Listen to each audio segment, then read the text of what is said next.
Bismillah. Assalamualaikum warahmatullahi wabarakatuh. Waalaikumsalam warahmatullahi wabarakatuh. Alhamdulillahirrahmanirrahim. Puji syukur kehadirat Allah Subhanahu wa Ta'ala yang mana kita telah banyak mendapatkan berbagai nikmat sehingga kita bisa bertemu di warung demokrasi LPPM Universitas Merdeka Madiun. Kita akan bicarakan obrolan santai saja, tetapi keren dan edukatif. Ya. Sebelumnya coba saya akan sapa pemirsa dulu. Bagaimana kabar pemirsa?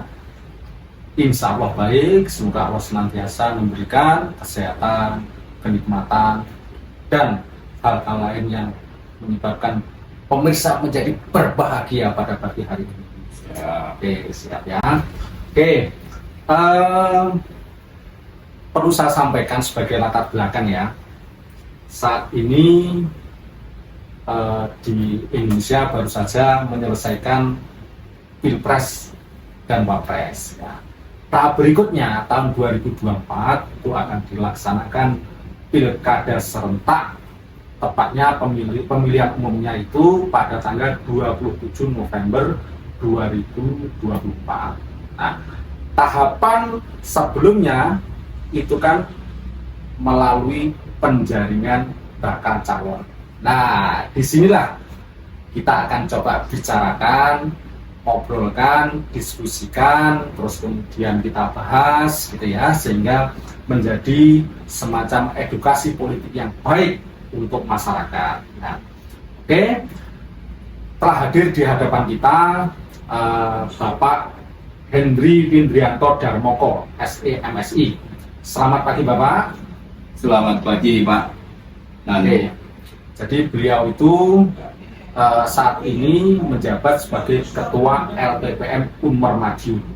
Terus kemudian beliau juga sebagai peneliti, juga akademisi di Fakultas Ekonomi Unmar Madiun. Oke, selanjutnya saya sapa pemateri yang kedua, Ibu Dr. Nuni Haryani, SSMA. Selamat pagi Bu. Pagi, Pak. Bagaimana kabarnya? Baik, sehat. Ya, beliau saat ini berposisi sebagai Dekan Fisik Unmar Madiun, sebagai peneliti juga sebagai akademisi. Kalau masyarakat sering baca Radar Madiun, maka ulasan-ulasan beliau yang tajam, yang istilahnya fleksibel, yang humanis itu ada di sana, ya. Beliau juga aktif di medsos, ya, gitu ya, dan lain-lain. Oke, Bapak Ibu dan pemirsa yang saya hormati, rasanya sudah tidak sabar kita ingin mendiskusikan, ingin mengetahui apa yang sudah dilakukan oleh Pak Darmoko terkait dengan jajak pendapat masyarakat tentang pemilu kepala daerah Kabupaten Madiun tahun 2024. Monggo Bapak, dipersilahkan. Oke, terima kasih Pak Nanu. Jadi kami ini kan atau kita ini kan selaku akademisi perguruan tinggi ya kan, mempunyai tugas selain melakukan mendidik masyarakat, mendidik mahasiswa kita, juga ada pengabdian masyarakat Pak ya. Pengabdian masyarakat itu ya edukasi kepada masyarakat. Edukasi kepada masyarakat tentu banyak hal yang bisa dilakukan, dan kebetulan tahun ini kan kita merupakan tahun politik ya. Tahun politik kemarin udah ada pemilu presiden ya kan. Pada saat pemilu presiden, edukasi tentang pilpres dilakukan oleh di tingkat nasional oleh lembaga-lembaga penelitian maupun lembaga-lembaga pendidikan yang jangkauannya lebih nasional sudah dilakukan. Nah, kemudian tahun ini tadi dijelaskan tanggal 27 November itu Pak ya, ini kan akan ada pilkada pemilihan kepala daerah, baik bupati, wali kota maupun gubernur ya kan. Nah, di sini peran ya perguruan tinggi daerah dalam mengedukasi itu harusnya muncul juga. Makanya untuk membuat supaya kita ikut terlibat di dalam mengedukasi masyarakat, kemarin kita membuat semacam jejak pendapat ya, yang intinya kita ingin merekam aspirasi atau keinginan masyarakat tentang calon kepala daerah menurut beliau itu, menurut masyarakat itu seperti apa. Jadi masyarakat mestinya paham bahwa saya ingin orang ini loh, orang ini yang nanti maju sebagai kepala daerah karena mereka mempunyai kapasitas seperti ini. Nah itu kita rekam Pak. Kita rekam kemudian kita tampilkan ke publik ini. Nanti siapa tahu ya kan, siapa tahu partai politik yang mengusung pasangan calon itu untuk mendaftar KPU itu mulai melirik atau istilahnya menjadikan hasil kita ini sebagai bahan pertimbangan lah gitu untuk untuk mengajukan calon tadi kan. Sehingga dari situ kita sudah memberikan semacam menjembatani antara masyarakat dengan partai politik. Oke, gitu Bapak. Berarti kata kuncinya adalah sebagai bahan pertimbangan Ya, kepada masyarakat maupun parpol. Betul. Oke, sekarang saya beralih ke Ibu Dr. Ninik. Nah, dari kacamata masyarakat, itu urgensinya apa? Jajak pendapat atau polling ini? Oke. Sebenarnya menarik ya yang kita bahas hari ini, Pak Nanu. Mengingat memang ini lagi suasana politik yang lagi enak, asik untuk dibicarakan, untuk didiskusikan. Mengingat apa yang dilakukan LPPM Madiun untuk mencoba jajak pendapat di masyarakat tentang bagaimana peran dari perilaku pemilih di Kabupaten Madiun. Sebenarnya ada 2 lokasi kayaknya ya. Saya dapat bocorannya 2 lokasi, tapi ini mungkin tadi disampaikan Pak Ketua LPPM bahwa seputaran jajak pendapat yang hari ini mau kita coba diskusikan fokus pada wilayah yang Kabupaten Madiun. Jadi ini menarik, mengingat jajak pendapat tradisi ini mulai ada sebenarnya bukan di tahun-tahun 2024. Kalau kita mau flashback, perjalanan jajak pendapat itu dimulai tahun 1824. Itu di Amerika Serikat. Sudah dulu itu memulai dengan ada seperti yang kita kalau LPPM dulu di Amerika itu ada Harrisburg itu dia membuat jajak pendapat juga. Nah saat itu ada pilihan dari calon presiden. Nah kebetulan dari hasil jajak pendapat memprediksi bahwa si calon itu akan menang. Nah, itu berhasil.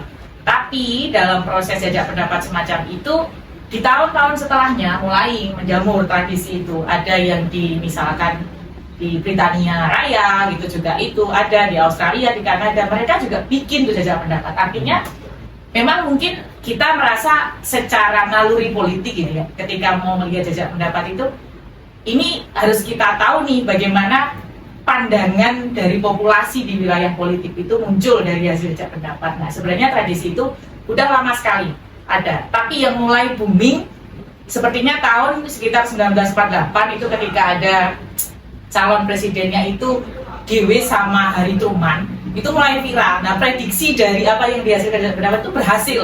Mereka prediksinya lolos. Nah itu menariknya. Akhirnya sampai sekarang tradisi proses ini menjadi yang perlu kita lakukan ya untuk melihat-lihat ke depan situasi politik seperti itu. Oke. Jadi intinya mencoba menjaring aspirasi masyarakat itu maunya milih yang mana, seperti apa. Ada gambaran. Gitu. Terus kemudian di sisi lain dari sisi calon dan juga dari sisi partai pengusung itu juga akan melihat kira-kira celah yang perlu saya perbaiki yang mana kan gitu ya. Jadi tahu petanya kan, jadi pemetaan politiknya. Oke, saya lanjut ke Pak Darmoko sekarang.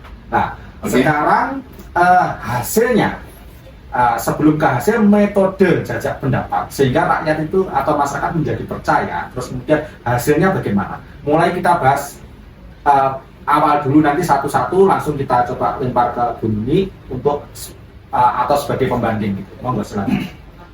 Oke, Pak Nanu. Jadi jajak pendapat Warung Demokrasi Unmer ini sebenarnya secara garis besar ada 2 pertanyaan. Pertanyaan pertama itu tentang elektabilitas incumbent. Ya, dalam hal ini adalah incumbent Bupati Madiun. Ya. Pertanyaannya adalah jika pemilu kada Bupati Madiun dilaksanakan saat ini dan incumbent maju sebagai calon bupati, apakah saudara atau saudari memilih beliau kembali? Nah, jawab pilihan jawabannya adalah iya memilih, B belum tentu, C tidak memilih. Oke. Kemudian pertanyaan kedua itu sebetulnya tentang siapa saja sih tokoh-tokoh yang menurut masyarakat layak maju sebagai calon bupati ya menurut masyarakat. Nah, itu satu orang responden boleh memberi 5 maksimal 5 calon yang menurut mereka pribadi itu layak maju sebagai calon. Oke Bapak, kita lanjutkan ya. Model pooling ini adalah sebetulnya di awal kita settingnya adalah kita membuat semacam angket, tapi angket ini tidak kita sebar bebas gitu enggak. Angketnya akan dibacakan, kita akan mendatangi dan wawancara. Jadi adalah modelnya wawancara awalnya itu gitu kan. Kalau di Kabupaten Madiun kita udah memprediksi Kabupaten Madiun itu kalau dari sejak awal ya ini settingnya Kabupaten Madiun itu populasinya kan 500 ribuan, 570-an ya DPT-nya menurut KPU ya kalau kita lihat itu. Kemudian karena di survei awal kita memprediksi kayaknya kita akan sulit mendapatkan banyak responden, maka kita mengambil sampel hanya 1% aja dulu gitu Pak. 1% itu udah 5.000 orang. 5.000 orang nanti itu ada tersebar di 15 kecamatan. Nah, sehingga ada per kecamatannya sekitar 3.000 sampai 3.500 orang. Ya, tuh. Kita udah udah menyiapkan itu, kita udah mencetak angket itu sampai sekitar 5.000 lebih bahkan kemarin itu. Nah, kemudian kita mulai jalan mendatangi kelompok masyarakat, kita menginformasikan keinginan kita, kemudian kita melakukan wawancara kepada mereka. Ternyata tidak semudah itu, ya prediksi kita itu terjadi. Jadi banyak masyarakat Madiun ya itu yang takut diajak wawancara, takut mengisi itu, takut diwawancarai, bahkan tidak mau gitu kan. Karena itu nanti takutnya itu ada resiko-resiko di belakang hari yang berurusan dengan katanya ada politik, ada polisi dan sebagainya itu Bapak. Jadi mereka ada takutnya. Kemudian kalau kita ada kelompok lain yang begitu kita datangi, yang mereka justru minta, ini ada uangnya nggak Pak? Gitu ya. Jadi lucu seperti itu. Itu kita lakukan Pak. Itu tetap kita lakukan, kita dengan surveyor kita bekali, kemudian kita udah mulai jalan. Tetapi pada saat kita mulai jalan mungkin seminggu 2 minggu, itu kan masuk puasa itu Pak ya. Nah, akhirnya kita sulit mendatangi masyarakat untuk wawancara karena puasa itu, kondisi puasa itu. Akhirnya metode kita ganti, kita membuat Google Form, kemudian kita sebarkan di titik-titik sesuai dengan kecamatan. Ada 15 kecamatan kita sebar. Tetapi kelemahan di kita menggunakan Google Form itu apa? Kita tidak bisa mengontrol, kita tidak bisa mengendalikan instrumen kita. Itu akan viral kemana pun nggak bisa mengetahui. Gitu. Makanya salah satu yang menjadi monitor kita pada saat mereka masuk, kita lihat kecamatannya udah lengkap belum. Kalau belum lengkap, kita mencari kecamatan yang ada. Yang penting ada kecamatan yang terisi, mewakili. Jadi kita sudah logikanya sampelnya itu setelah artificial random sampling. Jadi setiap strata itu terwakili semua. Itu awalnya gitu. Kemudian karena itu udah viral, ya kan? Ternyata juga nggak bisa sesuai yang kita butuhkan. Karena sampel kita butuhkan setelah 5.000, tapi sampai akhirnya kemarin itu hanya 1.470 sampel Pak. Data yang kita masukin. Itu dari target kita yang 5.000 kan jauh sekali. 5.000 itu 1%. Kalau ini 1.470 itu nggak ada 0,5%-nya populasi. Nah, sehingga sebetulnya ini sangat kecil sampelnya. Tapi karena kita udah memulai, kita udah menyebar ke masyarakat dan masyarakat tahu bahwa kita membuat pooling, maka mau nggak mau kita harus mempertanggungjawabkan apa yang sudah kita mulai harus kita laporkan. Nah, makanya hari ini kita melaporkan Bapak. Ya jadi intinya data masuk ada 1.470. Ya kan? Kemudian untuk jawaban yang pertama, apakah Bapak Ibu Saudara itu akan memilih kembali jika incumbent Ya. maju lagi? Itu ada sekitar 720 responden yang menjawab iya, atau 49% mereka menjawab ya akan memilih incumbent, ya kan? Kemudian yang menjawab belum tahu itu ada 41%, Ya. dan menjawab tidak memilih, ya, itu ada 10%. Oke. Ya. Ini fakta real di lapangan. Fakta data ini data ya, jadi data yang betul-betul terkumpul gitu ya. Oke. Sekarang langsung saya lanjut ke itu. Fenomena apa? Nah, apakah angka 49% memilih incumbent ini tergolong kecil, sedang, atau cukup tinggi? Kalau tadi disampaikan Ketua LPPM ya, bahwa hasil risetnya yang terkait dengan responden yang diambil ada sekitar 1.470 responden. Artinya kalau kita komparasikan dalam kehidupan politik itu, data pemilih tetapnya Kabupaten Madiun kan 577.494. Ya. Nah, artinya kalau kita komparasikan ke sana, untuk mewakili hasil itu kita masih kayak kalau peneliti itu penasaran lagi gitu kan. Harus lebih nanti kita cari itu data dari pemilih, dari pertanyaan-pertanyaan yang dibikin oleh Ketua LPPM dalam ini timnya gitu, untuk mendapatkan data yang mewakili dari daftar pemilih tetap. Tapi apapun itu, dari hasil yang responden terbatas 1.470 tadi, sudah ada kelihatan bahwa incumbent itu masih punya posisi gitu. Meskipun kata masih punya posisi harus kita pertanggungjawabkan kan ya validitasnya, karena mengingat tadi bandingannya 577.000 dari DPT-nya. Nah, artinya ada prosentase. Nanti kayaknya ini yang akan menarik, saya tunggu tuh nanti hasil finalnya nih dari ini posisinya pertanyaan-pertanyaan yang lain. Tapi untuk di awal ini kalau mengingat dari data pemilih itu sangat menarik kalau nilainya sekitar 49%. Kekuatan incumbent masih bagus. Tapi saya yakin peneliti ini, tim peneliti dari LPPM pasti menyediakan juga kan pilihan-pilihan jawaban dan pertanyaan yang lain untuk mengkombinasi bahwa incumbent punya posisi. Oke. Jadi intinya incumbent masih punya posisi. Ya, masih punya meskipun posisi.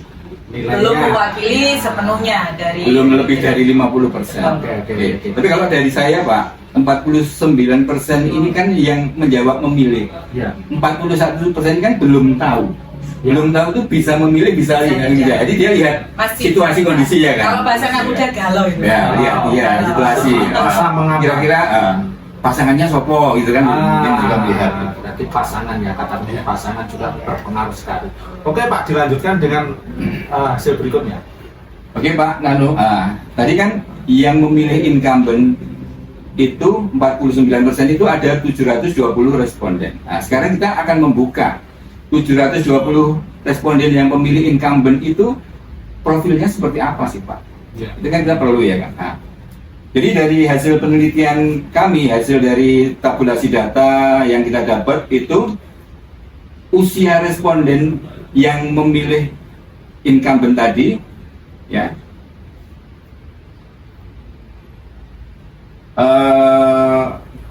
yang paling banyak adalah usia 25 sampai 49%. Ya. 25 sampai 49%. Gitu. Ya, 25 sampai 49 tahun itu pemilih yang paling dominan. Oke. Ada pemilih yang kita buat rank kelas-kelas ya, misalnya ada yang 50 sampai 74 tahun itu 20%, 75 ya, itu yang paling dominan 25 sampai 49%. Berarti usia produktif. Ya, usia termasuk usia muda ya itu ya. Itu 70% usia itu yang dominan itu. Oke, nah kalau fenomena ini Bu, bagaimana ini? Menarik lagi ya, ternyata yang peduli untuk hasil risetnya di timnya LPPM itu didominasi usia 25 sampai 49. Padahal kan kalau yang DPT yang tadi kita udah bahas di awal kan itu artinya ada umur-umur yang lain. Ternyata memang ini juga menjadi sesuatu kelebihan dari risetnya dari LPPM bahwa ternyata mampu menjangkau di usia-usia anak muda, yang artinya kita kategorikan yang produktif tadi anak muda, untuk peduli juga mengisi ini. Oke. Padahal kan harusnya di bawah 25 justru anak-anak yang Gen Z kan, yang anak-anak SMA gitu kan. Harusnya kan lebih bisa, oh ini ada sesuatu yang baru nih, kita lagi belajar politik juga, harusnya ikut ngisi. Ternyata dari hasil pilihan responden sebagai sampel tadi ditunjukkan bahwa kekuatan usia produktif dari hasil risetnya masih nyentuh juga di usia-usia produktif yang peduli untuk mengisi dari pandangan politik di Kabupaten Madiun. Oke. Apakah bisa dikatakan yang usia Gen Z ini pasif atau memang belum tahu? Bisa jadi kalau ini dugaan seperti itu ya, kalau menurut kemungkinan analisis politik itu, di situ kan ada jangkauan-jangkauan yang mungkin dari tim peneliti yang ketika menjangkau 1.400 sekian tadi itu, mereka tidak masuk ke wilayah-wilayah sosmednya anak muda. Anak muda itu kan punya kayak home base-nya gitu ya, mana-mana yang menjadi dunia medsos dia, yang lagi FYP kalau gitu. Punya tempat Kalau itu nongkrong kayaknya sendiri ya. link itu kalau hadir di FYP-nya anak-anak itu mungkin akan ikut ngisi, karena sekarang anak-anak mengingat yang Gen Z itu luar biasa kepedulian politik sebenarnya. Dia penasarannya masih tinggi, ingin berkontribusi masih tinggi, tapi belum kesentuh. Nah artinya kalau nanti kedepannya ini mau dilanjut, karena responden kan tadi baru mewakili sekian persen, nah, nanti kalau mau dilanjut nyentuh ke sana, nanti lebih menarik data itu untuk nanti kita bahas lebih lanjut di sesi yang lain. Oke. Berarti bisa disebut juga bukan berarti kaum Gen Z itu tidak memilih, Tidak. tapi dia memang tidak mempunyai kesempatan untuk memilih karena tidak Dan sampai gitu. nggak sampai keterpaling Respondennya ya, kuesionernya tidak sampai ke dia. kuesionernya nggak sampai. Ya karena tadi Pak. Iya. Salah satu kelemahan ini kan karena Google Form-nya ini liar, kita tidak bisa mengendalikan dia mau kemana, kita tidak bisa mengendalikan gitu. Oke, intinya masih ada jasa pendapat lanjutan atau penelitian lanjutan. Oke. Terus kemudian dari sisi jenis kelamin. Oke, dari sisi jenis kelamin dari 70 pemilih incumbent tadi 67% laki-laki. Ya. 33% perempuan. Jadi masih banyak kaum laki-laki yang berkontribusi di polling ini yang memilih income. Oke. Nah ini fenomena apa ini? Kalau ini gender ya isunya ya, laki-laki dan perempuan gitu. Mengingat tadi gandengannya dengan usia, akhirnya ketemu bahwa gendernya laki-laki nanti pasti ada keterkaitan dia profesi kerjaannya di mana. Dari surveinya LPPM itu sampai ternyata dia profesinya apa itu mempengaruhi terhadap siapa yang menjadi responden untuk menentukan jawaban di sana. Nah ini yang menarik berarti isu gender, berarti kekuatan dari data sementara yang dihasilkan LPPM yang hari ini kita diskusikan, artinya kekuatan laki-laki di Kabupaten Madiun untuk bicara tentang politik lebih berkontribusi juga di sini. Bahwa artinya isu-isu laki-laki atau bahkan ada kedekatan gitu untuk membahas isu politik itu laki-laki lebih cenderung mungkin juga dipengaruhi dari metodenya timnya peneliti, karena tadi harus mainnya yang nyari-nyari orang yang lagi ngumpul, ternyata yang kumpulan-kumpulan itu banyak laki-lakinya, jadi kan begitu. Jadi itu juga mempengaruhi metode yang diambil. Artinya nanti kalau mau menjamah ke yang lain yang sifatnya ke masyarakat, yang langsung terjun perwakilan wilayah, akan lebih variatif gitu. Oke. Lebih variatif ya ke depan ya, semoga ya. Terus kemudian dari sisi pendidikan gimana Pak? Oke, dari sisi pendidikan, responden yang memilih incumbent itu dominan yang lulusan SMA dan sarjana, di mana lulusan SMA itu 44%, lulusan sarjana 35%. Yang lain-lainnya ada misalnya lulusan SD, SMP, SMA 4%, pasca sarjana 5%, diploma 12%. Ini kebetulan di sini ini yang dominan SMA 44% dan sarjana 35%.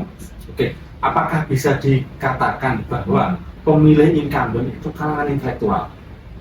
Belum tentu juga sih, kalau mau di garis dibawa ke sana kayaknya terlalu dini nanti kan, terlalu dini. Artinya kalau tadi ada standar pendidikan bahwa notabene dari angka tadi itu menunjukkan dia SMA, itu harus dipilah lagi. Apakah nanti secara ke depan kalau mau melakukan riset yang disentuh coba jangan di wilayah-wilayah yang notabene banyak pendidikan anak SMA. Jadi artinya mungkin kita bisa masuk ke tadi ya, kalau bilang Kabupaten Madiun kan ada 15 kecamatan. Kita mau basisnya di level apa nih? Kalau di levelnya anak-anak muda Karang Taruna otomatis kebanyakan anak-anak SMA. Tapi kalau ke kalangan-kalangan profesi di masing-masing kecamatan kita akan mendapatkan data yang lebih dari anak SMA. Jadi itu kan bagian dari kita menjangkau aja responden itu supaya nanti lebih dekat hasilnya kepada hasil yang lebih bisa berkontribusi di dunia politik. Terus selanjutnya, tadi disinggung terkait dengan sebaran pemilihan. Nah, sebarannya gimana, Bapak? Oke, Bapak. Sebaran pemilih. Jadi kita memang sejak awal menginginkan stratified random sampling, sehingga